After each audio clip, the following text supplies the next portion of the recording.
What if reality wasn't just something you lived in? What if it was something you could actually see and perceive directly? What if every person, every thought, every decision carried a frequency signature that you could sense, like reading a map of energy? Welcome to frequency mapping and the art of piercing overlays. Frequency mapping is a conscious ability to detect, track, and understand the vibrational blueprint of anything: a person, a place, a timeline, or any sort of thought form.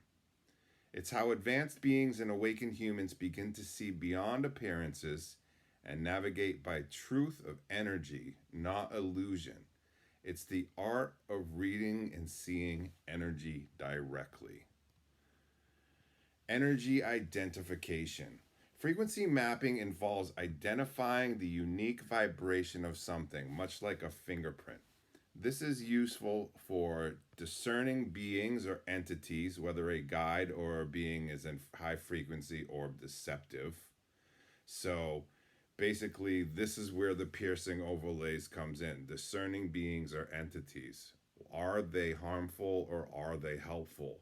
If you're going to be venturing off into the astral, or even if you're just walking down the street, you are, going to be coming across all sorts of different types of beings, whether they're ETs in human bodies or whether they're NPCs, or your ability to discern what's what and who's who, in my opinion, is going to make a huge difference. Okay, the same goes for reading environments. Some people have the ability to scan a room or a location for heavy energy or light energy, or artificial or organic frequencies. So reading environments, reading people, and also on like more of a like personal note, I love to do this for like tracking people that are in my soul group, like identifying resonance between people, often in, star seed circles and stuff like that. So, the next thing would be timeline awareness. Frequency mapping and timeline awareness is one of the subcategories here. Each timeline or reality version carries its own frequency spectrum.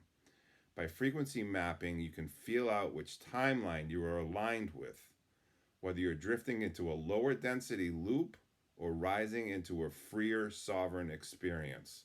Now, this is vital in the astral to recognize when you are going to be drifting into a lower density loop.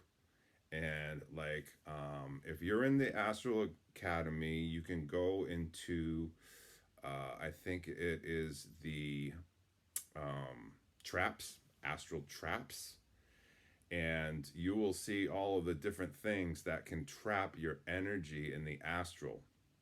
There are things like these brown maelstroms, for example, that if you see them in like a swampy water, or if you see dirty water and spirals, that those things will take you down to deep underground military bases.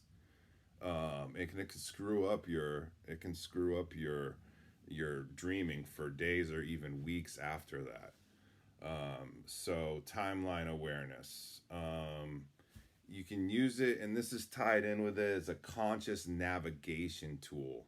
So in some higher density teachings, frequency mapping is used like a navigation system, allowing you to chart where you are in your personal evolution and how to pivot vibrationally to a different state. This is especially relevant in dream work, astral missions, and meditative states, where mapping the vibrational coordinates helps avoid traps or deception fields, like we just talked about, anchor higher energies. So basically, you'll hear me talk about the high places. There are high places of power in the astral where beings like to sit, basically.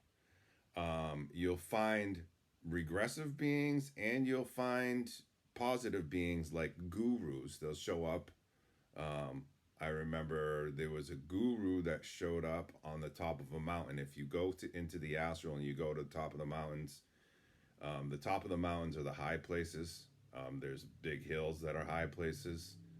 There's places up in the sky that are high places. These are places of power. They're nodes, um, and you want to anchor your higher energies in those places. Okay, so that means anchor your higher energy in that place. That means go to that place and stay in that place with an intention to stay in that place, to keep a high frequency there, and to kind of build your own little spiritual teepee there. Okay. Um, you can also use it to communicate with specific beings or collectives. Like I said, with piercing the overlays, that's what helps. And to track interference sources. Internal state tracking. You can map your own frequency throughout the day. This helps you stay conscious of when you're slipping into your old loops, thought forms, or dense states. A lot of soul practitioners create personal frequency logs, noting what thoughts, foods, people, actions, etc. raise or lower their state of being. Okay?